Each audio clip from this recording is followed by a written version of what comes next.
So, hello again. Here we are. We thought we'd continue our dialogue and discussion with you about the book. And one of the things that we'd like to talk about this time is how to use the book. So one of the things we've written in the book, which I'm going to read to you, is a way of using the book. So it's on page 7, so I'm going to read it to you. The title is How to Read This Book. There are 2 ways of reading this book. Option 1, open the book, read the book, be entertained, close the book. Or option 2, open the book, read the book, be entertained, reflect on how the book applies to you by using the reflection and discussion questions, apply your learnings, then close the book. We recommend the second option. So that was our way of introducing how to use the book.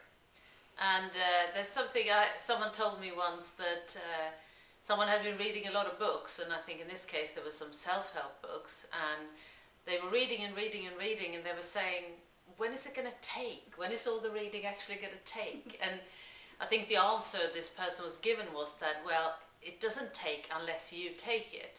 And we think that the challenge with a lot of books, including business books, is that we may read them and then we put them away, and we have a whole bunch of books in our bookcase, but did we actually use them? Did we draw any conclusions from them and actually apply the book?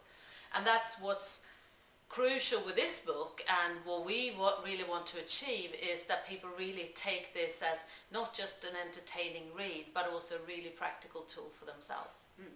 And then that's why we structured it in such a way, the beginning of the book, I mean, it gets straight into the story. So immediately you're into the story, you're engaged, and you're getting into the team. And then we run with that, and lots of people have said it's a page turner, so they don't want to put it down. So at the end, we've captured some of those aspects of it. So we've put in a learning summary, so you can look at all the learnings in the book and summarise them. We've also put into place a discussion question section, so that it really becomes very practical, and you can use it with a team.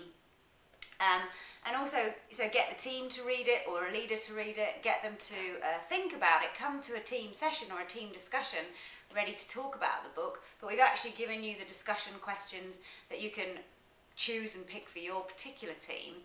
And we've given a lot of thought to how that would work. So it becomes a very practical book, rather than something that you put back on the shelf and say, that was nice, thank you very much. And for that reason, it's also, this is not just a book for leaders, right? We imagine the leaders that are going to like it, but it's most definitely also a book for teams. So our recommendations is that if you have a team, if you're in a team, you could actually read the book, all of you in the team, and then discuss it and say, where are we as a team?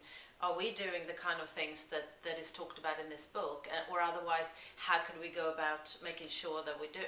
Mm-hmm. Yeah? So we see it being used by, as Elizabeth said, leaders, teams, and people who run team sessions, to use it as a book to prepare people to come ready to discuss some of the things and the thoughts and the feelings that they have in the book. So that makes it really a tool, a real tool that you can have in your team toolkit to use. So we liked it from that point Absolutely. Of view. So we imagine that over time it's not going to look as neat as this one. It's going to get all bent, right? And you'll be making notes and stuff in it, which we think will be a great testament to how much use you've had out of the book. Yeah.